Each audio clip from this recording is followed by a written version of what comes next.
Boa noite a todos. Seja bem-vindo a mais um episódio do podcast Uma Garrafa. O meu convidado de hoje é muito especial. Ele trabalha na Placar, a maior revista esportiva do Brasil, que a minha infância inteira foi lendo ela e hoje em dia é um grande portal de notícias esportivas. Ele cobriu a Copa do Mundo, a final da Copa do Mundo entre Argentina e França lá em Buenos Aires. Ele está direto na seleção brasileira fazendo entrevista coletiva, ele cobriu o Campeonato Mineiro e está aqui da nossa cidade. É o meu grande amigo Guilherme Azevedo, um jornalista fantástico que a gente tem a honra de receber. Muito obrigado, Gui, pela presença aí hoje. Vamos contar uns causos aí para os nossos ouvintes e telespectadores aqui sobre essa trajetória. E eu deixei de falar, que estava aqui escritinho, você achou que ele ia ter o quê? 50 anos, né? 40 anos, com toda essa trajetória. O Gui tem 21 anos, está começando uma trajetória, mas é de um sucesso tremendo e de uma grande qualidade, Gui. Parabéns, viu? Vi, brigadão pelo convite, uma honra. Já te falei isso fora do ar, falo aqui, repito quantas vezes for preciso. Você é um amigo do coração e, pô, não tinha como me sentir mais feliz de receber esse convite e, acima de tudo, poder trocar uma ideia com você. Que legal, gente. O Guilherme tem uma trajetória muito fulminante, muito rápida, né? Ele começou faz pouco tempo nesse meio do jornalismo esportivo, nós vamos falar bastante sobre isso, mas ele já está com grandes nomes, fazendo grandes coberturas e vai contar para a gente um pouquinho de todo esse dia a dia dele ali com o jornalismo. Antes de tudo, gente, eu gostaria aqui de falar do vinho que nós vamos tomar hoje aqui, Gui. Olha só, eu escolhi para a gente um vinho nacional. Bom, hein? Um vinho da Pisato, uma das principais vinícolas do país, que eu sou muito fã. Queria mandar um grande abraço para a Jane, para o Flávio, lá no Sul. De tudo que eles estão passando lá no Rio Grande do Sul também, acho que é emblemático a gente falar da importância de consumir produtos do Rio Grande do Sul e além da extrema qualidade que os vinhos do Vale dos Vinhedos, lá do Rio Grande do Sul, possuem. Esse aqui é um Pisato Reserva Merlot de Meloso, uma uva que super se identificou com o solo brasileiro. O Brasil produz excelentes vinhos da uva Merlot. Esse aqui passa por madeira, um vinho muito elegante, o vinho está pronto, viu, Gui? Vai muito bem com carne, uma massa com cogumelo, um queijo. É um vinho muito interessante, é um dos meus preferidos. E eu fiz questão de escolher ele hoje para a gente estar falando cada vez mais do vinho brasileiro, dos produtos brasileiros, que às vezes para muita gente só presta o que é de fora. E nós vamos aqui para desmistificar e falar dos produtos nacionais. Então, um brinde Saúde. ao nosso podcast e aos vinhos brasileiros também. Saúde. Saúde.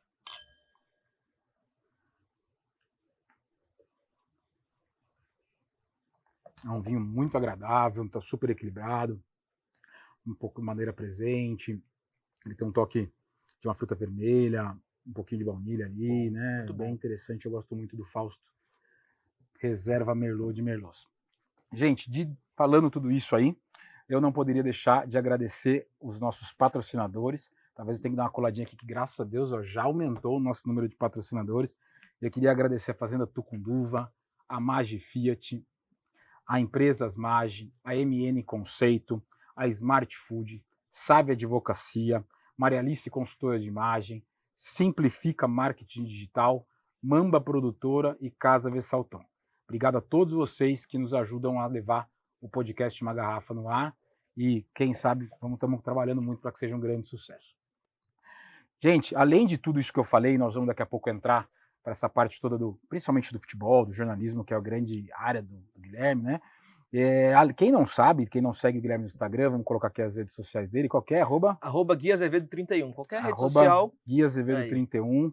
O Gui, além de tudo, é um exímio cozinheiro, viu, gente? Ele manda muito bem na cozinha, faz um churrasco muito bom. Já experimentei alguns jantares que ele fez na casa dele lá. Cozinha muito bem, comida mineira. Tenho aprendido, família né? mineira, morou em Minas, acabou de voltar para Itu. E gosta muito disso de vinho. Gui, conte um pouquinho dessa experiência na cozinha, dos vinhos, o que você gosta mais. Falar do vinho, eu tô aprendendo, né, Vinho? Fui criado numa casa que a gente sempre comeu muita coisa boa, você sabe, a gente sempre gostou, né? Meu pai é mineiro, minha mãe não é mineira, mas a família inteira é mineira. Então, desde moleque, sempre tive contato com essas comidas que muita gente chama de comida de velho, né? Comida pesada, né? Mas é uma delícia, não, né? Adoro, amo de coração. E aí conforme a idade foi passando, fui conhecendo lugares novos, adoro um churrasco, uma carne bem feita, no ponto certinho, tudo daquele jeito, gosto de tomar uma cerveja, e tenho aprendido um pouco mais sobre vinho ultimamente. O Gui comprava aqui comigo desde quando eu tinha perto a parte de vender pelo WhatsApp, pelo Instagram, eu levava meus vinhos para Minas, Sim, né? Foi sempre. É isso aí. E grande parceiro, e gosta bastante, então já vai, quando você seguir lá, você vai ver que ele posta bastante Vira e comida mexe também. eu posto, né, um negocinho. E se arrisca e manda muito bem. O Gui, agora vamos entrar especificamente no assunto que a gente vai debater, que seria futebol, depois nós vamos falar de várias outras coisas também, mas como que foi isso aí, desde lá de trás, desde pequeno, como que surgiu esse amor pelo esporte, maior pelo futebol? Conte um pouquinho pra gente. Vi, eu não sei falar quando eu comecei a gostar de futebol. É difícil, né? Eu acho que você também não consegue mensurar isso numa data específica. Eu amo futebol desde que me entendo por gente. Sempre, na verdade, gostei mais do futebol do que do meu time. E, claro, gente, todo mundo que trabalha com jornalismo... Nós vamos contar qual que é o time do Guilherme tem problema. Depois. Todo mundo que trabalha com jornalismo... Mas fique aí pra você descobrir. Tem time, todo mundo. Aqueles caras da Globo, você vê, tem time, da ESPN, todo mundo tem time. Lógico. Porque pra você gostar de futebol, você precisa ter um time. E desde moleque sempre amei mais o futebol do que meu time, que eu amo muito. E aí eu sempre, aquela coisa, quero ser jogador, quero... Pô, e eu nunca fui bom de bola a ponto disso. Joguei bola, futsal, cheguei a jogar Campeonato Paulista. Mas você chegou a jogar, né? Joguei Campeonato Paulista, era goleiro, um time vedete de Sorocaba. Dos refrescos? Isso. A gente jogou Campeonato Paulista, eu e um amigo meu. A gente até construiu uma relação de amizade muito legal, que dura até hoje por causa disso, o João, o nome dele. Bacana. E a gente jogava, eu era reserva, eu era 2 anos mais novo do que a galera da geração, mas também nunca fui além disso, sabe? Sempre soube que eu nunca... Que não ia seguir profissionalmente, entendeu? Né? Porque daí tem que ter... Tem que ter muito foco, falo que tem 2 coisas só foco não adianta, tem que ter o dom. Exatamente. Você vai ter que ter o dom junto com muito foco. Eu não tinha nenhum dos dois. Então assim, ou você, se você não tiver um dos, o outro tem que ser muito grande. Sim. Se você não tiver foco, você tem que ter um dom muito exagerado, e ao contrário também, né? Então assim, esse caso é bem pegado. E aí você já jogava, gostava, assistia muito futebol? Não, sempre. Sabe aquela criança que via Naruto, Dragon Ball? Eu nunca fui essa criança. Eu via redação Sport TV na hora do almoço, aí via jogo aberto, via Globo Esporte. À noite, ficava acordado até mais tarde, às vezes escondido dos meus pais para ver um jogo de quarta-feira, que passava na Globo. E eu sempre tive esse incentivo em casa também, né? Meu pai gosta muito de futebol. O meu avô, que hoje já não está mais entre a gente, era um apaixonado por futebol. Ele é das maiores influências que eu tenho na área, inclusive. E eu sempre fui falando, nossa, eu vou arrumar um jeito de trabalhar com futebol, né? Você sabia, Gui, que, cara, eu era, assim, eu em nenhum momento acabei mais indo pra frente seguindo esse negócio, mas eu era muito parecido com você. A minha mãe, que vai ver, ela vai lembrar, assim, eu não posso falar que hoje em dia eu amo muito mais o tipo, não, o clube acho que eu amo mais ainda, mas assim, tipo, eu amava muito o clube e futebol, assim, mas eu era doente, assistia madrugadas e via, e aí quando me perguntava o que você vai ser, eu via tanto programa esportivo, tanto, que eu até numa época cheguei a falar, puta, eu queria ser jornalista esportivo, porque para um menino ali, né, é fascinante ficar vendo aqueles jogos, não sei o que, é muito legal. Né? Não, é incrível, viu? As minhas grandes memórias da vida, ela tem o futebol no meio, entendeu? Sim. Com pessoas assim... Eu coloco, de uma maneira maluca, mas eu coloco os anos de Copa do Mundo como emblemático. Aconteceu na Copa tal, não sei o que lá. O Gui, gente, 2002 no Penta. O Gui era nascido, Gui? Curioso isso, eu nasci dia 31 de maio de 2002, o dia que a Copa do Mundo foi aberta. Olha só. França perdeu para Senegal, a França que era atual campeã, 1-0, tinha vencido do Brasil na Copa de 98, perdeu para Senegal na estreia da Copa. Meu pai fala que viu do hospital esse jogo. Eu já estava na faculdade, já estava em festas e tomando um drinkzinho. Mas que legal, Gui, aí você foi indo ali, e quando que foi, falou assim, poxa, eu quero trabalhar com isso, eu vou cursar jornalismo, ou independente de cursar jornalismo, falou que você queria levar isso pra frente, não só de trabalhar, mas quando você viu que aquilo ali era sério. Meu fim de adolescência assim, foi um pouco conturbada, a parte comigo mesmo. Eu não sabia muito para onde ir, justamente porque eu sempre tive uma facilidade muito grande em ciências humanas e linguagens em geral. Nunca tive também dificuldade em matemática, em química, física. Se eu estudasse, eu conseguia ir bem, só que eu nunca gostei muito de estudar. Tipo, essas coisas assim que eu não curto.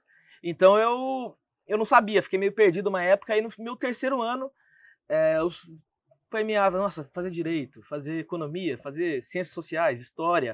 Aí eu falei, pô, eu escrevo bem, já vou bem nas redações. Por que não, né? Tentar jornalismo. Eu sempre tive um problema quando eu era mais novo eu sou muito ansioso, né? Muito. Me mexo demais. Então isso foi uma coisa que eu fui desenvolvendo com o tempo, essa conexão das ideias na minha cabeça, que eu não tinha muito bem, e eu fui aprendendo.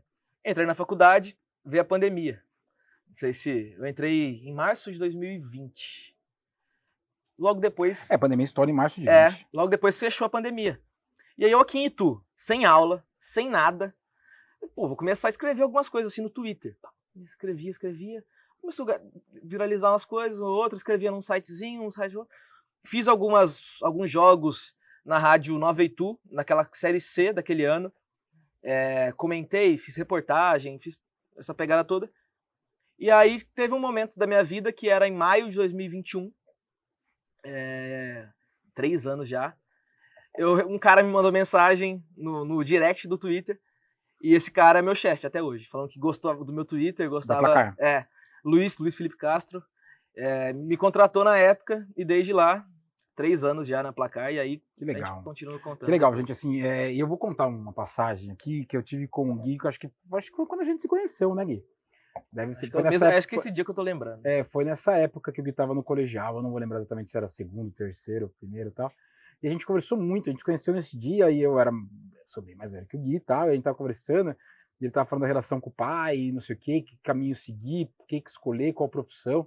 E eu tinha acabado de mudar totalmente de profissão, agora depois eu mudei de novo agora. Eu tinha acabado de deixar a empresa da família para trabalhar, tava trabalhando na prefeitura de Itu, tava vivendo um sonho.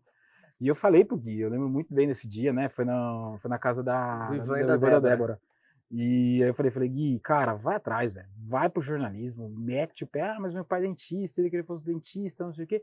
Eu assim, falei, tudo real, e tá certo, você poderia ter sido um grande dentista, e é muito legítimo o sonho do seu pai quanto a isso. Mas se você tem o sonho de seguir a trajetória do esporte, do jornalismo, vai sem medo. E ali a gente teve uma conexão muito grande, desde esse dia a gente ficou muito amigo, nos falamos todo o tempo durante a pandemia, e eu fico aqui vibrando com todo o sucesso do Guilherme, que é meteórico, né, e já tá... E para quem não é muito do ramo do esporte, eu queria falar mais ou menos para vocês o que é a importância da Placar. Porque para mim, assim, tipo, eu nascido na década de 80, né, que acompanhei final da década de 80 não, mas 90 inteiro, futebol, e depois não existia internet, nada dessas coisas, a gente ficava desesperado para assinar a Placar. Era um pedido de presente de dia de aniversário, me dá assinatura anual da Placar. A gente ia na banca comprar. Era assim, tipo, para quem gosta de esporte, de futebol, é a Bíblia, né? A Bíblia do negócio. Óbvio que as grandes portais, né? Hoje em dia as redes sociais, os próprios podcasts, um monte de coisa de esporte, acabaram mudando bastante isso. As emissoras especializadas, né? Mas ainda é uma referência, Placar de Juca Kfouri e tantos outros nomes aí. É a maior revista, sem sombra de dúvida, da história do jornalismo esportivo, né, Gui? Do Brasil, com certeza, né? Com certeza. Fora do Brasil tem outras gigantes também, né? Tem Olé, que é um jornal, mas... Sim, mas falando da importância do Brasil. E você ali, em 2021, que com 18 anos? Tinha 18, ia fazer 19. Imagina você com 18 anos, tá escrevendo, com todo o respeito ali, escrevendo umas coisas, umas besteiras ali no Twitter e tal, e o cara, opa, legal. Deve ter sido emocionante, né? Pra mim... Quer dizer, um susto também. Então, é isso que eu ia falar, demorou a cair a ficha, sabe? Porque eu já peguei a Placar no momento de decadência das revistas impressas no Brasil, né? Sim. Que é natural. Hoje a internet, ela acaba que tomou... Mas a Placar já se reestruturou, né? Já se adaptou. Nos últimos anos, sim.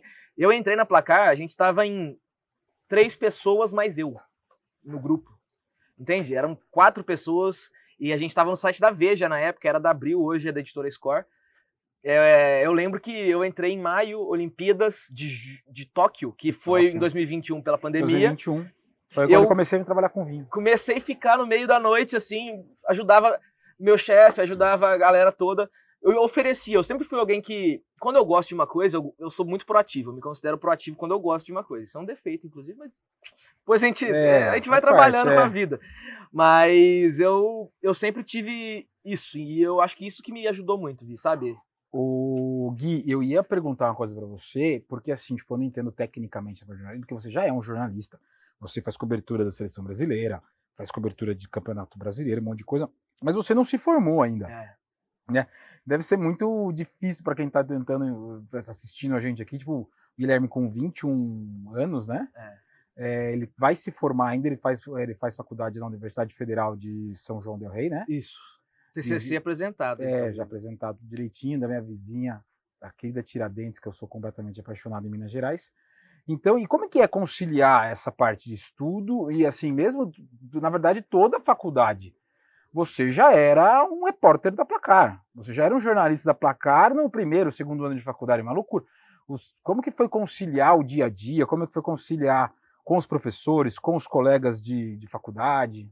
Vi, eu vou, antes de tudo, explicar que é lei federal, que jornalista, ele não necessariamente precisa ter o diploma de formado em comunicação social. MTB? O que é isso? Do Ministério do Trabalho, sim. Tá. Tanto que quando eu fui tirar minha credencial de jornalista, eu precisei colocar como que eu era jornalista pela decisão do STF, se eu não me engano, é de 2003. Se eu não estou enganado, é de 2003. Mas você se forma quando? Ano que vem? Isso, ano que vem. E por exemplo, só pensar quem acompanha muito futebol, esses ex-jogadores, grande maioria não é... o caso entendeu? Assim, não estamos nem entrando, porque é uma baita de uma polêmica isso. É ex-jogador, não sei o que lá, pode ser jornalista, não pode. Aí nós vamos entrar em uma outra celeuma ali. Mas eu acho que assim, o seu caso você mal começou na faculdade e já estourou. Sim, e já estava num grande portal, já estava cobrindo grandes clubes, seleção, um monte de coisa. Então como que foi conciliar a aula? Porque assim, tipo, deve ser difícil. Cara, ontem eu estava fazendo entrevista da seleção brasileira, hoje eu tô aqui vendo uma aula com não sei o quê. Os seus amigos, os professores, isso tudo. Eu não quero, pelo amor de Deus, eu vou para um caminho totalmente diferente com a frase que eu vou formar. Eu não quero ser a pessoa que não vai incentivar a faculdade, pelo amor de Deus. A universidade, principalmente na federal, tem uma vivência de você conviver com pessoas diferentes, você ter uma imersão até na cidade, que é muito legal. Eu incentivo todo mundo a fazer uma faculdade, mas para mim, a minha escola, que eu tô sendo formado ainda como jornalista, hoje já exerço, mas ainda a gente sempre é alguém em formação, foi a Placar, entendeu? Eu devo tudo que eu já vivi hoje na profissão e o que eu posso viver ao Luiz, que eu trabalhei junto, ao Klaus, ao Leandro, ao Alexandre, enfim, todos, o Fábio, todo mundo que eu tive contato dentro da Placar foram meus professores. E a faculdade em si, ela tem uma pegada mais teórica, sabe? Sim. Isso, na verdade, não só a faculdade assim. Tipo, hoje eu vejo, eu tava até vendo esses vídeos de Instagram, não sei o quê. Cara, quantas coisas a gente estuda no colégio, em tudo, que a gente não usa por nada no mundo. Então, sem dúvida, eu acho que a nossa trajetória profissional é formada nas experiências que a gente tem. Seja em qual for o ramo. Mas é óbvio que também é indispensável. Eu tenho certeza que se você não tivesse feito a faculdade, talvez você não escreveria tão bem como você escreve. Esse monte de coisa. Eu acho que é uma sequência de fatores que se agregam, né? Mas aos meus amigos da faculdade, algum professor... Não fui o melhor aluno, fui um dos piores. Eu tenho certeza. Porque, pra mim, muitos momentos eu estudava à noite. Então, à noite, às vezes tinham... aquele boteco. Não é só isso. Né? Em Minas Gerais, amigo, presta atenção, boteco em Itu é bom. Falando de jogo. Não é não. Eu tenho certeza que você tá falando besteira agora. Ele não quer contar. Assim, imagina só. Eu, quando estudava em Itu, aqui na Prudente, tinha o Bar do Pedrinho, que um barzinho simples ali e tal, a gente já matava a aula para ir pro boteco. Imagina você tá em Minas Gerais, a terra do boteco. Aqueles negócios maravilhosos ali, as comidinhas, boteco, Universidade Federal. Cervejinha gelada. O cara não vai pra faculdade. É exceção. Mas teve a pandemia, né? Teve a pandemia, eu fui ter aula presencial de novo só em 2022, entendeu? Mas aí foi até legal também, porque teve vontade de ir pra aula, né? Foi, no começo sim, depois passou. Mas... mas enfim, o que vale é... Ô Gi, eu tentei, você tá vendo, né? A Gi, gente, quem não conhece é a mãe do Gui, um beijo pra Gi, Paulinho, meus queridos amigos aqui, pai e mãe dessa fera. Ô Gui, hoje, em qual área do jornalismo esportivo você tá trabalhando mais, que tá mais o seu foco, assim, ó, eu tô indo pra essa linha, eu quero cobrir desse jeito, explica mais ou menos pra gente. Enfim, naturalmente, há alguns anos lá em Minas, o meu foco virou um pouco o Campeonato Mineiro, né? Porque por eu estar lá, é mais fácil ir para BH em eventuais jogos de Atlético, Cruzeiro.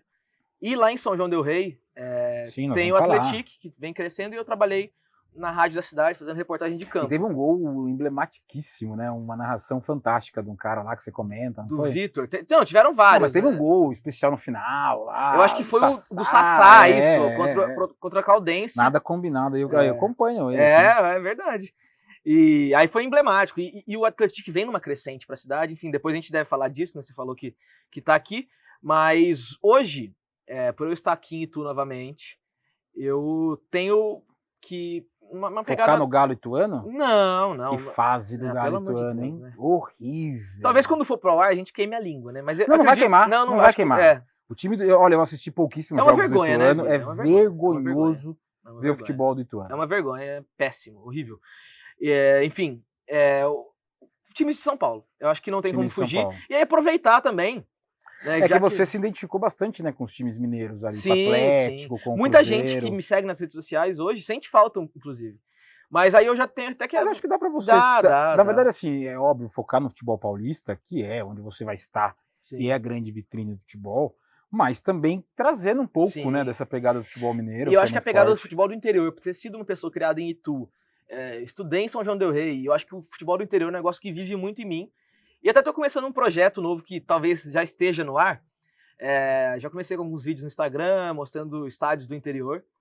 E em breve um canal no YouTube, canal do Gui Azevedo. Hoje tá indo, não tá? Hoje, daqui a pouco... Daqui a pouco o Gui sai daqui. Hoje, gente, eu não vou dirigindo, tá, gente? Não. É uma segunda-feira, o Gui vai pra Campinas, lá no Brinco de Ouro da Princesa, estado do Guarani de Campinas. Isso, Guarani e América Mineiro, Série B, segunda-feira, 9 horas da noite, olha. Olha só que programão. Só eu.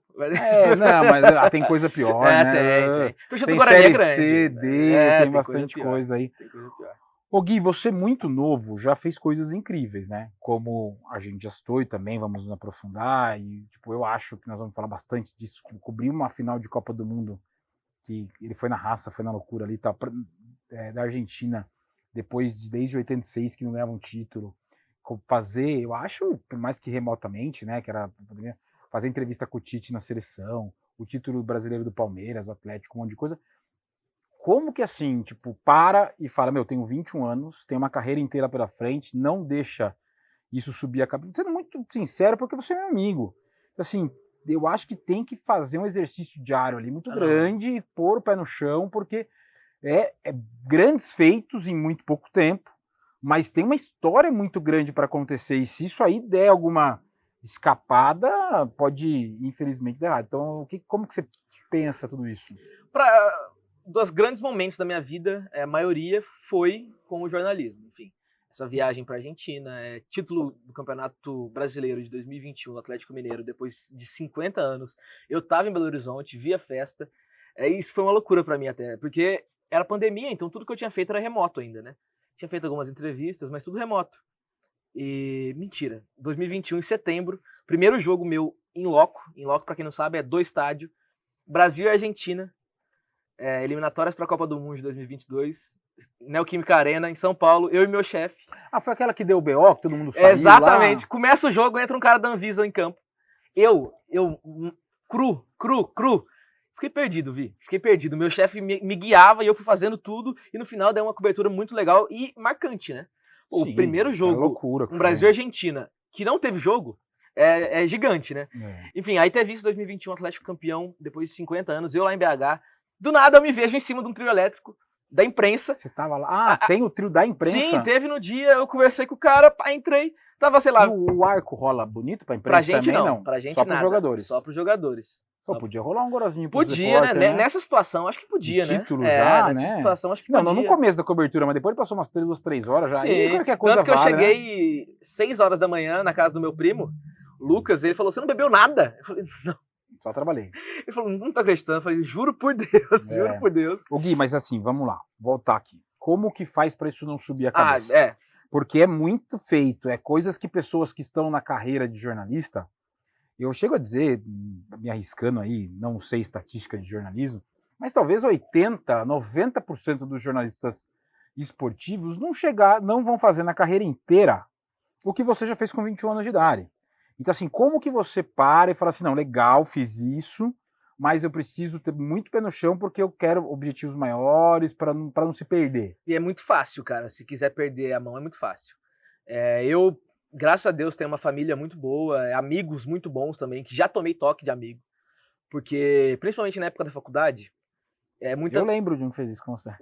Muitas vezes eu não queria ir na aula, eu falava, porque eu sei tudo já, cara, né, tipo... Quem que são esses caras, tá ligado? Tipo, às vezes... E eu acho que isso é natural do ser humano, não é uma coisa do meu feitio. Não. Eu acho que é natural, às vezes. E aí, a minha maior preocupação, que hoje eu faço acompanhamento terapêutico há uns 5 anos, eu sei que eu acho que uma coisa que pode balançar qualquer pessoa, eu tô aqui hoje em dia, né? Tô na Placar. Pode ser que aconteça um momento de eu não estar na Placar mais, e na hora que eu for procurar um novo lugar, não ser um lugar tão grande. Eu acho que esse pode ser o choque que às vezes pode vir a atrapalhar as coisas. Mas aí eu ter noção disso já é um começo. Sim. E ter amigos que eu posso chamar de amigos porque falam a verdade pra mim, também, pô, que isso, ajuda demais, né? E aí tem uma família muito boa, porque você...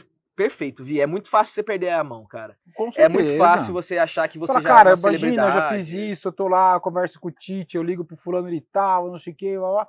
Opa, e aí o cara, eu não quero mais dar entrevista pro podcast do Vinícius, óbvio que beleza, a gente é amigo, mas assim, tipo, um cara daqui de Tu veio, não sei o que, não tô afim, viu, vem aqui na universidade e tal, vem dar uma palestra pra gente, não quero, não sei o que, e a hora que você vai ver, é um caminho sem volta, da mesma maneira que você explode pra cima, você pode ir pra baixo. Exatamente. Eu acho que isso daí eu nunca vou ter, inclusive, quem quiser. É por isso que eu tô, na verdade, isso aqui é uma pergunta, mas é mais um toque pro meu querido amigo, que a gente já conversou bastante sobre isso, né, Gui? Já. Mas eu gosto muito de frisar isso, a gente tem um contato muito bacana, e eu tento sempre dar ótimos conselhos pro Gui, embora talvez nem siga todos os conselhos que eu falo para ele, mas eu acho que o Gui é um grande talento do jornalismo. Eu acompanho ele no Twitter, no Instagram, em tudo. Ele escreve textos belíssimos, cujo qual me emocionei do Palmeiras, foi fantástico. E ele tem muito pela frente. Então, assim, segurar essa emoção, porque a caminhada é muito fantástica. É bom ouvir, né? Sempre é bom ouvir. Exatamente. Continuando aqui, Gui, vamos falar um pouquinho de futebol brasileiro. Sim. Que eu acho que a gente nós estamos gravando agora, né, gente? Assim, o futebol brasileiro está paralisado pelo que aconteceu das chuvas lá no Rio Grande do Sul. Mas, assim, vamos falar antes disso, dessa história toda. Eu acho que hoje a gente tem um cenário no futebol brasileiro muito interessante, na minha humilde opinião.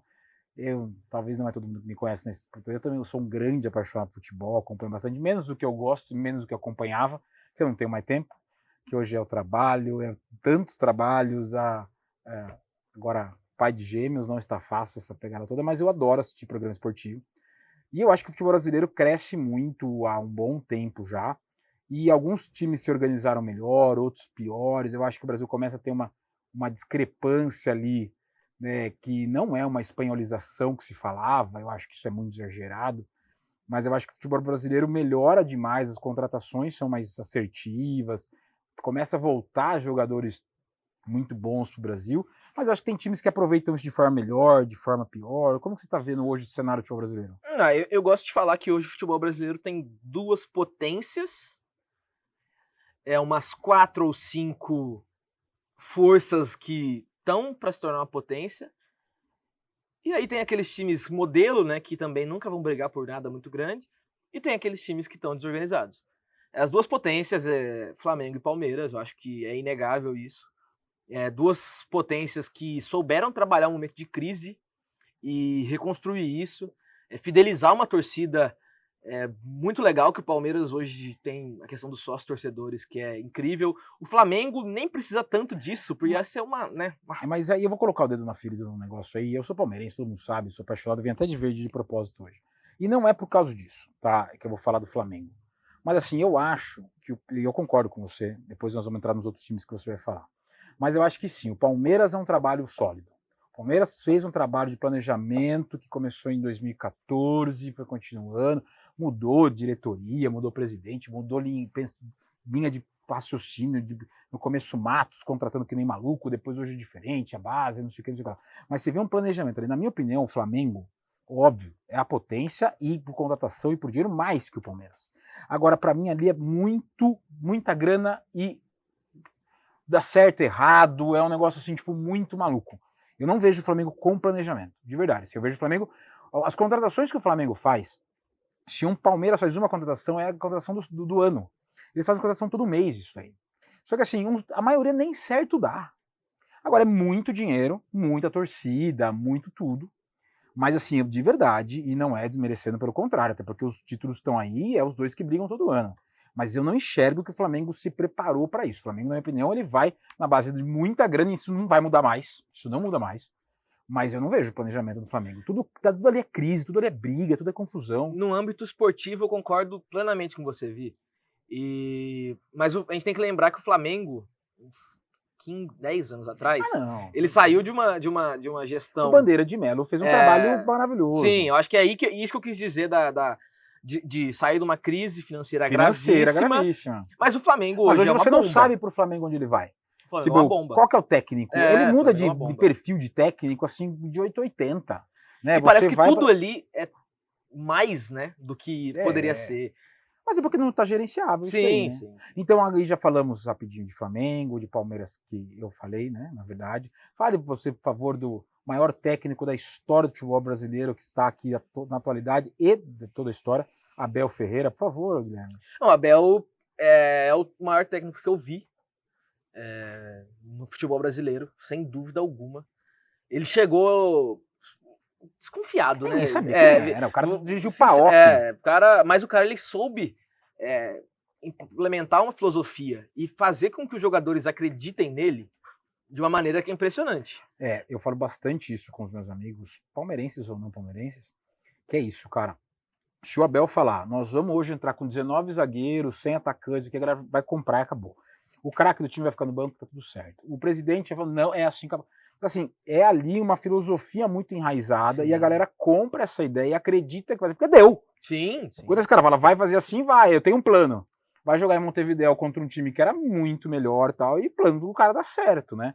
Então eu, além de palmeirense, sou um grande fã de Abel Ferreira. Não, é incrível. Um cara, acho que a cabeça...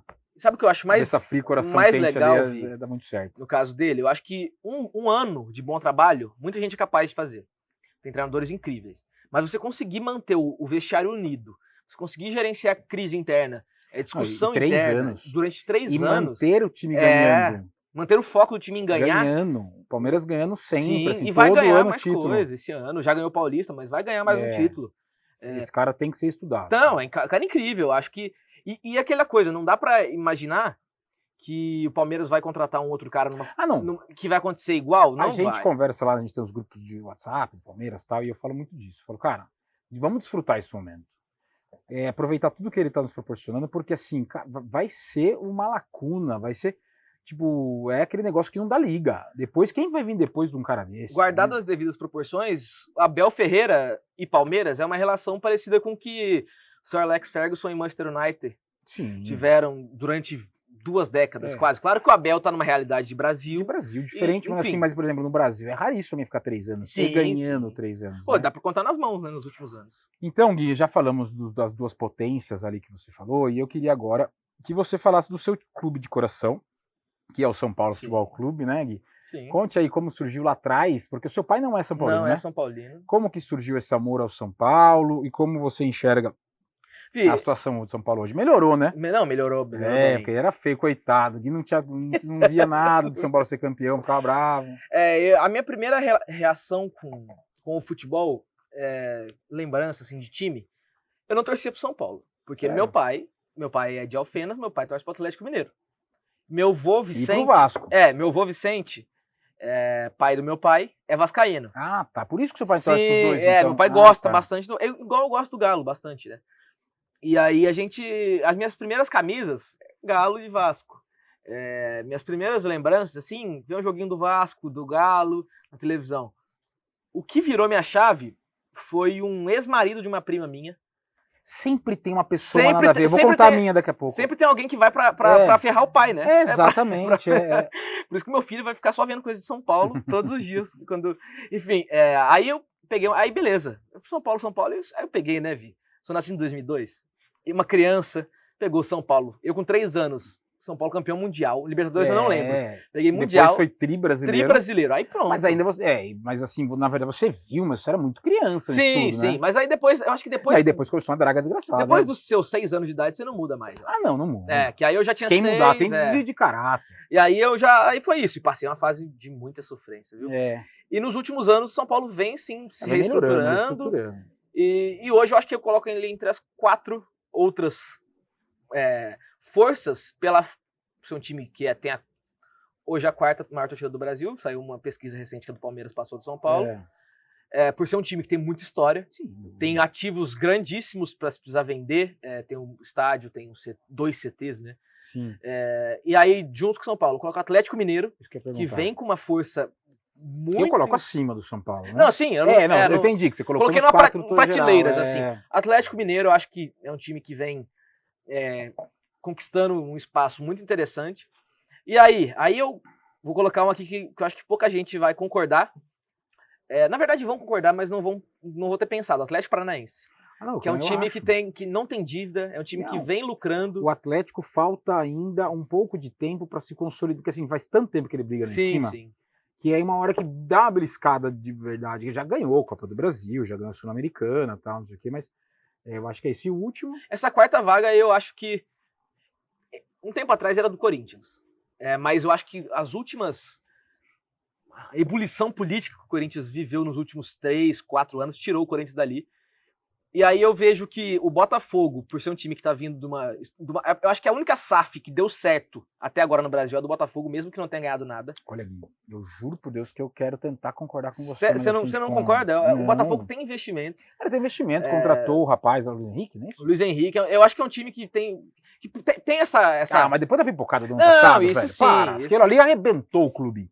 Se o Botafogo é campeão ano passado, desculpa, aí é tudo, tipo, mas a pipocada aqui do ano passado... Você trocaria o Botafogo por alguém ou não colocaria ninguém nessa estágio? Eu acho que o Fluminense... Pode ser, que o Fluminense não tem uma força histórica. E eu acho o Grêmio muito forte. O Grêmio é muito forte, mas o Grêmio tem sérios problemas financeiros para contratar. Mas aí que tá, a gente vai entrar agora, vamos falar aqui da nossa... Cara, eu acho que... O que você acha da situação atual do Corinthians? Cara, o Corinthians, ele é preocupante, né? Eu também acho. O Corinthians é um time que tem uma dívida quase impagável. Quase impagável. Aquilo ali vai ter que ser um... E é um time que tem uma torcida imensa, que isso acho que em momentos de crise que tem um caminho para seguir, isso ajuda. Mas no momento de crise que não tem um caminho... Não, e eu acho que a troca de presidente, ela tinha tudo para ser uma virada de chave. E ela deu tão errado. Tudo errado. Ela pode dar certo. Mas assim, quando começa errado, é difícil reverter. Não, já tem várias polêmicas. Então, assim, tanta cagada que esse presidente novo tá fazendo, essa dívida impagável do Corinthians aí, essa confusão. Cara, o Corinthians contrata jogadores caríssimos, que tipo, quase ninguém contrata no valor. O Corinthians não tem uma folha baixa, não contrata jogador pequeno. E o jogador nem joga, porque não paga salário, não paga o clube, é uma confusão. Você fala, cara, se o Corinthians parasse assim, desse uma reestruturada, ou vamos tirar o pé aqui, contratar de outra maneira, não sei o quê. Mas não, o Corinthians tem potencial parecido com o do Flamengo. Total. Posso falar, na minha opinião, maior. Você acha maior até? Não, potencial. Ah, sim, potencial. Potencial o Corinthians tem maior, porque na minha opinião, o Corinthians tem uma torcida maior no grande centro. Sim, isso Onde está o dinheiro? É São Paulo. Então, assim, é São Paulo. Sim. Então, o Corinthians tem mais potencial financeiro. Não, o Corinthians tem potencial para... Só que o Flamengo soube utilizar. O Corinthians não dá o passo atrás. O passo atrás é falar, galera, nós vamos ficar 10 anos sem ganhar nada. 10 exagero, mas 5. E você precisa explicar isso pra torcida, hein? Tudo bem que vai estar 5 anos sem ganhar nada. Não, isso sim. E não se reestruturou. Então, assim, se você falar assim, ó, não reestruturamos, vai ganhar alguma coisa, mas não vai ganhar. Parece que o Corinthians está olhando para um lado e enxerga a previsão do Corinthians ganhar alguma coisa? Não. Pode ser nesses campeonatos que vai ganhar uma Sul-Americana que também não tem um peso assim, né? Um Paulistão que não tem um peso. Eu acho um pouco difícil. Não, eu acho um pouco difícil mesmo. E aí, já que a gente estava falando, vamos para encerrar essa parte clubística da coisa, falar um pouquinho dessa história sua, como foi trabalhar em Minas Gerais, fazer a Série B pelo Cruzeiro, o Galo num campeonato brasileiro depois de 50 anos, o Galo que só tinha 71, né? Sim. Que era aquela pegada ali que todo mundo falava bastante do Atlético Mineiro. E como é que foi essa volta para a origem da sua família e encarar o futebol mineiro? Que para quem está aqui em São Paulo, às vezes não tem, óbvio que a gente sabe da força do Atlético Cruzeiro, mas é muita gente lá, é um negócio muito legal. Né? Vi, é uma realidade de rivalidade que eu não acho que tem em lugar nenhum. No Sudeste. Por exemplo, Corinthians e Palmeiras é rivalidade gigante, sem dúvidas. Para mim, a maior do Brasil é Grêmio e Inter. Sim, mas eu tô falando do Sudeste. Aí no Rio de Janeiro tem Flamengo e Vasco, que é muito... Mas a gente tá falando de Cruzeiro, uma cidade que, com todo respeito ao América, só tem os dois. Não é. Que se você não torce para um, você torce para outro. Que a cidade, ela para por causa de um Atlético e Cruzeiro. É um estado que até tempos atrás conseguiu ainda manter duas torcidas no dia do jogo, né? E foi muito louco, porque eu peguei um Atlético voando, um Cruzeiro assim que depois deu uma... E a Série B de 2022 do Cruzeiro foi muito marcante para mim, porque eu acompanhei alguns jogos presenciais, eu vi aquela torcida que tava gritando, aquela torcida na Série B, ela inflama, né? Sim.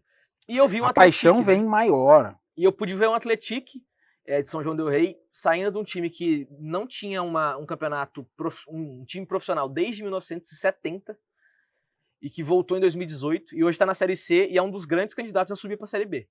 Então acho que eu peguei essa coisa muito legal e aí fiz reportagem de campo. Então eu vi Hulk de perto, eu vi Paulinho de perto, eu vi Vargas, vi gente demais. É um negócio muito legal. Ô Gui, eu sei, aí eu não quero, hipótese alguma, te comprometer na sua profissão, se você quiser falar, se não quiser eu falo também, não tem problema. Como você enxerga a CBF hoje? A seleção brasileira, mas a CBF junto. Eu acho que não dá para desassociar a seleção brasileira de CBF. Como você enxerga esse combo? Não, eu não tenho problema nenhum para falar, porque é uma verdade, é uma vergonha.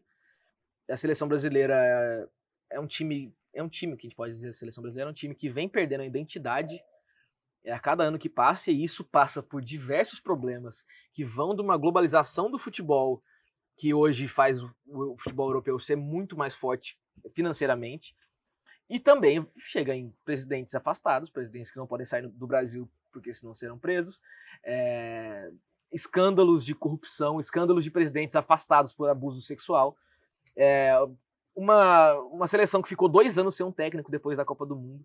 Então, isso foi um absurdo. Então, eu acho, Vicky, mas o principal problema da CBF a gente consegue ver quando a gente está no dia a dia.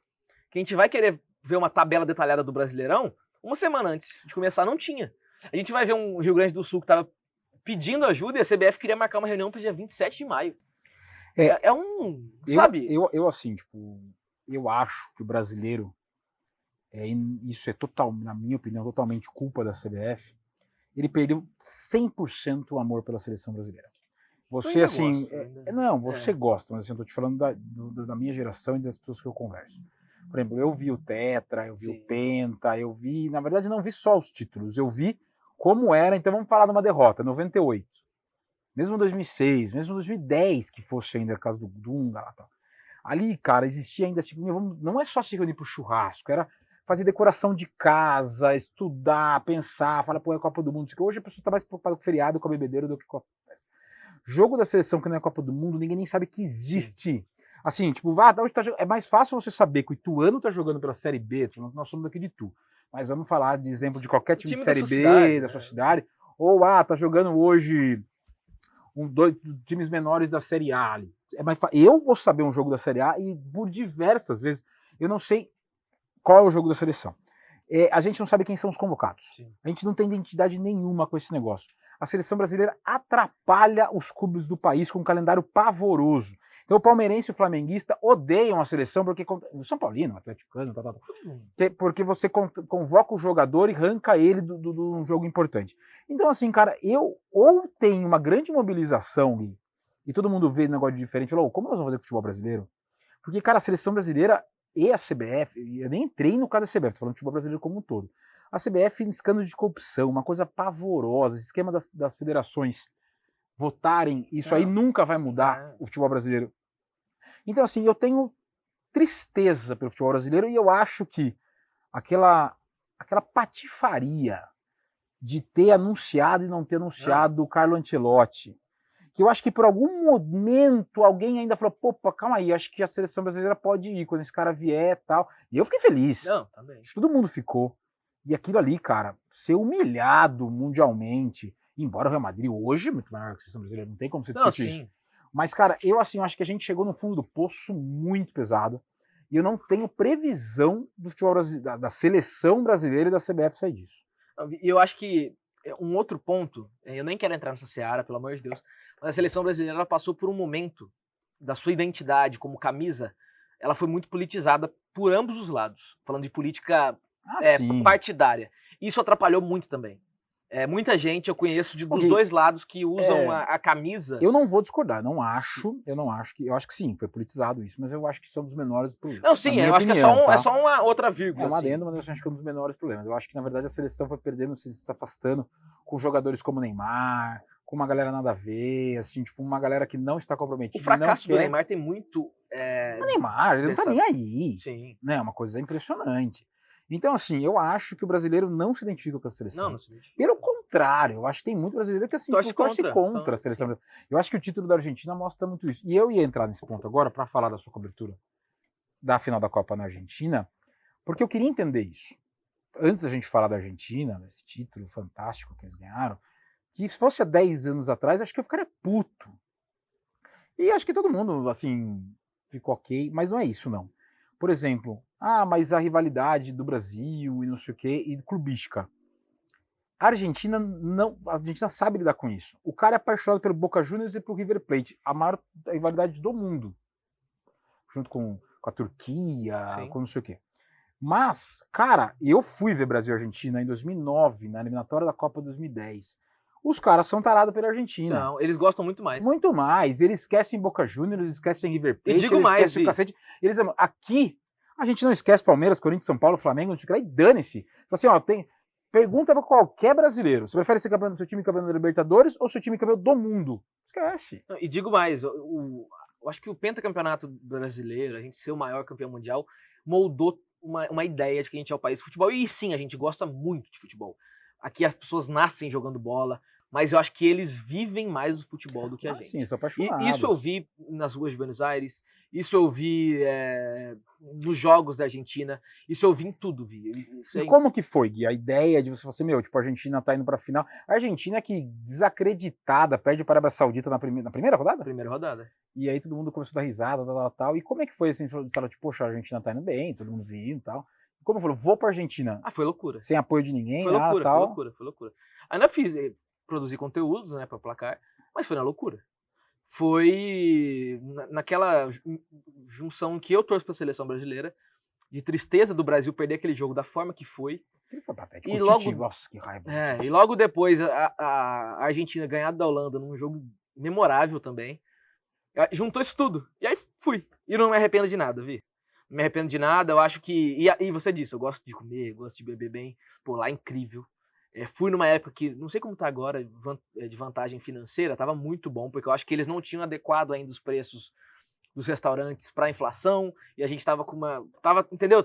Eu cheguei lá no momento muito. Mas por que você acha que na Argentina não acontece o que acontece no Brasil? Desse ódio pela não só o ódio da seleção, acho que o ódio é assim, tipo, tem algumas pessoas que eu odeio. Mas assim, por que o argentino, ele esquece o clube e ele ama a seleção, mesmo numa puta fase desgraçada que eles tiveram recentemente, esquece esse título agora. Os caras ficaram 30 anos sem ganhar nada, só se ferrando e tal, e eles estavam lá. O Messi, que melhor jogador que a gente viu jogar, tudo, mas que era do fracasso, de ter abandonado a seleção e voltar, mas o argentino não abandonou a seleção. O argentino é muito dramático, né? A gente sabe, a música deles é dramática. É o tango, é uma história dramática, uma história de guerra, né? Que teve guerra das Ilhas Malvinas recentemente. Então acho que tudo isso ajuda a deixar um pouco esse sentimento de nacionalismo mais vivo. E tem um fator que eu acho que é quase que impossível a gente deixar de fora. A dor forja a paixão também. Sim. Eu acho que essas pauladas que eles tomaram desde 86 forjaram uma sem dúvida, relação. A gente acabou de falar de Série B. Não, fala de São Paulo. Tipo, São Paulo o amor pro clube, ele, assim, a alegria nas vitórias, na alegria é fantástico, mas aquela paixão vem na dor. Mas sabe qual é o problema? Eu não vejo o Brasil. O Brasil está simplesmente, vai chegar na próxima Copa 24 anos sem maior desde 70 para 94. Mas eu não vejo o brasileiro assim, poxa, vamos ganhar a próxima Copa, a gente torce por isso, a gente tá mais... Não, então nós vamos torcer mais, nós vamos comprar para ir pro estado. Não, o brasileiro tá cagando pra seleção brasileira. Eu acho que eu acho que é uma junção de coisas, né? Mas aí tem esses escândalos políticos, não que a AFA da Argentina seja uma... Né? Não, longe disso, mas eu não sei em qual momento os clubes ficaram maiores que a seleção brasileira. Isso é muito louco, né? Os clubes pro torcedor, o Brasil, assim, os clubes ficaram muito mais importantes. Muito, e eu digo como torcedor. Hoje eu prefiro 1000 vezes, Vi. Não, o data FIFA, assim, é pavor pra gente. Você fala, vai Brasil e Bolívia na casa do chapéu, tipo, eu queria assistir Palmeiras e não sei o quê, eu queria assistir São Paulo não sei quem, Flamengo, Corinthians... Não, É triste é complicado, é triste, e eu não sei se a gente tá entrando num caminho que tem volta mesmo. Acho que não tem. Eu acho que pode o Brasil transformou a Copa do Mundo numa grande festa. Sim. Porque é feriado, porque é bebedeira, porque não sei o quê. Que... E é óbvio que quando você vai criando o corpo, o negócio vai. Você não tem a dúvida. Se o Brasil vai pra uma final, em 2014 foi, todo aquele clamor maluco. Aquilo. Acho que aquilo, inclusive, tem aquilo tem a ver, tem a ver. Um 7-1 em casa, e humilhado do jeito que foi, eu acho que isso machuca muito. É uma das maiores dores, Vi, que eu tenho como torcedor. Ô Gui, eu queria que você contasse uma história diferente pra gente que aconteceu lá na Argentina. Alguma história, seja ela engraçada. Proibidas. Não, proibidas não. Ainda não dá. Você conta por fora do ar pra gente aí, mas conte uma história interessante, bonitinha. Tem uma muito boa. Tem uma... Não, ela não é proibida, mas ela envolve bebedeira e tá tudo bem, né? Não, isso tá ótimo. Isso tá tudo bem. Um dia que não ia ter nada, né? Não ia ter nada no dia seguinte. Saí com um amigo meu, que é brasileiro, tava morando lá. Saímos pra tomar uma cerveja, né? Tava cansado de tomar vinho já. Tomado vinho todos os dias. Que vida difícil. Falei, vou tomar uma cerveja hoje. Calor, muito quente. Vamos, cerveja. No Palermo, agitadinho e tal. Eu falei, vou voltar pra casa, né? No Uber, indo pra casa, eu falei... E esse meu amigo foi pra uma balada. Eu falei, bora, né? Vamos junto. Vamos, não vou estar em Buenos Aires daqui muito tempo. Fui. E aí, cheguei na balada, cara... E pra mim, os argentinos, eles não curtiam, entendeu? Tipo, música brasileira, essas coisas. Cheguei lá, ouvi de música brasileira das mais antigas, animadas, assim, tipo, aqueles axés, até funk novo. E aí, chapamos. E lá, começa tudo muito tarde. E na minha cabeça, eu não tinha ideia disso, né? Tipo um teatrão, assim, fechado, muita gente, aquela loucura. E aí, a gente fica rico lá, né? A gente tá rico... Vou embora, né? Vi, eu saio, um sol, quase de olhando assim, não tava meio-dia, mas tava na diagonal, assim, já. Falei, meu Deus do céu. 8h30 da manhã. Morrendo de... Me toquei que eu não tinha jantado. Me toquei que não sabia onde eu tava. Gui tá magrinho agora, mas gordinho tem fome, né? Comi... Tinha um McDonald's, Vi. Pra eu bêbado, pedir o McDonald's. Em espanhol, difícil, não é tão difícil. Aponta ali. Você falasse que em grego, em russo era difícil. Mas loucaço, né? Aí fiz uns amigos venezuelanos, aquela doideira. Beleza. Aí pra ir embora, pra saber. Sorte que eu tava com meu amigo, enfim, a gente foi embora. Mas foi uma ressaca. Não, aquela ressaquinha terrível, marota, né? gostosa. Terrível. O Gui, a gente tem muita história pra contar aqui, mas eu queria, pra finalizar mais ou menos aqui, que você contasse pra gente. Você acabou conhecendo muita gente nesse meio do futebol, tanto como jogador ou ex-jogador e como repórter também. Quem que foi aquelas surpresas legais, assim, que você fala assim, poxa, independente se foi porque ele foi gente boa ou que era o seu sonho conhecer, alguma coisa assim, puta, conheci esse cara e ele foi tudo aquilo que eu imaginava, ou melhor, tal, assim, tanto do jornalismo quanto de ex-jogador. Foi uma surpresa que me parou na hora, que foi um dia no Mineirão, primeiro jogo que eu fiz do Cruzeiro, coletiva de imprensa com o técnico Paulo Pesolano. E aí eu errei a porta de sair da sala de coletiva. Saí pela porta que o Pesolano saiu. Eu entro no corredor, eu dou de frente assim, Ronaldo Fenômeno. Mas daqui na câmera, trava, né? Moleque, eu olhei assim, eu nem podia estar lá. Foi o tempo de eu olhar e sair. Só olhou. Só aí, me travei, não consegui. Mas é fenômeno. Né? É um fenômeno. Aí uma pessoa muito legal que eu conheci, que foi, um cara assim que foi nota 10 comigo, em todos os aspectos, foi o Mauro Betting. Você, palmeirense. Mas ele, além de palmeirense, eu sou muito fã do Mauro Betting. É um gênio. O cara, né? Os textos do Mauro Betting são surreais. Um cara, um doce. Se eu mandar mensagem pra ele agora, ele vai responder na hora que der. É um cara, um doce de pessoa e é uma das referências. Eu acho que chega. Sim. E aí, você vai perguntar de alguém que é decepção? Lógico que eu vou perguntar. Na verdade, a gente faz perguntinha bonitinha primeiro. Poxa, que legal. Quem faz pessoa que te surpreendeu? Mas agora você vai ter que falar. Não, vai ter exagero. Mas difícil. Mas quem é aquele jogador mala? Aquele repórter que você, poxa, chegou, puta. Vou falar você, cara. Não sei o quê. E não sei o que lá. O cara fala, cagou pra você ali. Isso nunca me rolou. Claro que tem uns caras que eles são mais nariz em pé. Você percebe na hora, o cara acha que é celebridade. Chega na coletiva de imprensa de óculos escuros. Mas então conta uma... Não, mas então, aí são pessoas que eu não tive... É o jeito desse cara todo dia. Nem eu tive o jeito de conversar com a pessoa. Mas quem você conversou que você falou, cara que eu senti um desdém no jeito... jogador, tá? Jogador. Um desdém. Eu acho que talvez por uma coisa que ele achou que ele viveria uma vez na vida e nunca viveu, nunca chegou nem perto disso, foi o Sassá. Eu acho que na cabeça dele ele sempre vai ser um craque, que nunca foi um craque. Nunca foi, nunca será. E aí, pra falar, pra não... Mas tem que falar alguém mais famoso, alguém mais conhecido. Não, vamos lá. Porque o Sassá, como você acabou de falar. Me decepcionei com o Ronaldinho Gaúcho. Sério, cara? Me decepcionei com o Ronaldinho Gaúcho. Ele vive um rolê aleatório, né? Mas, talvez, não sei, não consigo, não acho que seja só isso. No dia que a gente foi no Jogo das Lendas da Arena MRV. Sim, eu vi que você falou. Ele foi. O cara, tinha todo mundo lá querendo falar com ele. Né? O cara tinha acabado de ser preso no Paraguai. Mas todo mundo querendo falar com ele, todo mundo querendo pelo menos tirar uma foto. O assessor podia combinar, falar, não pergunta nada. Faz uma perguntinha branca, pergunta, né? Ele saiu do carro, ele primeiro, não chegou junto com todo mundo, pra não passar na zona mista, saiu direto de um carro, entrou direto no campo, saiu do campo direto pro carro. Não teve entendeu? Não olhou na cara de ninguém, não cumprimentou nenhum daqueles caras da imprensa mineira que viveram com ele em 2013. Enfim, eu acho que foi um cara que me decepcionou. Eu esperava mais dele, entendeu?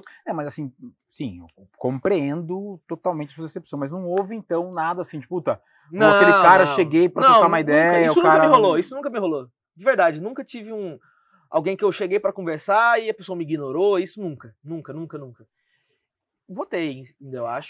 Mas já ouvi pessoas, mas também não vou sair de fofoqueiro, depois eu te falo. Aí não é com você, mas já... se fosse com você falaria pra gente. Sim. O Gui, e então pra gente encerrar, que a gente já tá com o nosso tempo, a gente não conseguiu ter uma garrafa? Não, mas a gente termina daqui a pouco. Eu queria que você falasse quais são os seus sonhos, onde você almeja estar daqui 10, 20 anos, e o que você enxerga disso tudo, né? A gente conversou acho que de muitas coisas, sim, de várias vertentes do futebol, de clube, de seleção, e eu acho que você tem uma trajetória fantástica pela frente, e eu queria entender e saber de você, seu sonho. Já que a gente está encerrando, agradecer pelo convite, agradecer a todo mundo que está assistindo, as redes sociais, @GuiAzevedo31, quem quiser. Queira, por favor. Queira. Se inscreva no canal do podcast Uma Garrafa, siga a gente também no Instagram, viu, pessoal? Então, Vi, eu acho que meu maior sonho na profissão é cobrir uma Copa do Mundo integral diretamente do lugar, entendeu? Eu acho que cobrir a seleção brasileira, eu acho que é o meu maior sonho da profissão, mas eu tenho outros sonhos pontuais. Eu acho que daqui 5 anos, vou estar com meus... Coloca 22 agora, né? Menino ainda. Eu vou estar fazendo 20, vou estar com 27. Acho que até lá eu quero ter visto uma final de Libertadores de perto, já. Daqui uns 10 anos, eu acho que uma final da Libertadores esse ano? Buenos Aires. Monumental de Nunes. Daqui uns 10 anos, uma final de Champions, que seria um puta presente de aniversário, porque a final da Champions sempre é perto do meu aniversário. Então, seria um puta presente. Então, legal. Eu acho que você tem tudo isso para conquistar pela frente aí, de finais, coberturas, emissoras que vai surgir para você, muito foco, muita sabedoria, e que a gente volte a conversar no off, a gente ainda vai falar muito, e que você não seja o cara que vai subir para a cabeça, gente, e que ele venha, quando ele estiver lá na grande emissora, quando ele estiver lá cobrindo a Copa do Mundo, não sei o que, acabar a Copa, ele vem aqui para Itu, no podcast de Uma Garrafa, ou num churrasquinho lá em casa. Não é tão difícil me encontrar aqui em Itu, né? Não sei se alguém quiser me encontrar um dia aqui em Itu, não é tão difícil. Isso aí. Só chama pra tomar uma cerveja. Essa parte é fácil. Vai no bar, algum bar aí, qualquer bar raiz combina aí. Gui, muito obrigado mesmo, de coração, foi muito legal o bate-papo. Gente, então, para você que ainda não conhecia Guilherme Azevedo, esse baita jornalista, um cara que tem uma carreira, já tem um histórico muito grande, uma carreira brilhante pela frente, então siga eles nas redes sociais. Você que gosta de futebol, vai ainda mais apaixonar pelo trabalho dele, e espero vocês no próximo episódio do podcast Uma Garrafa. Foi um prazer estar aqui hoje com vocês, então até a próxima.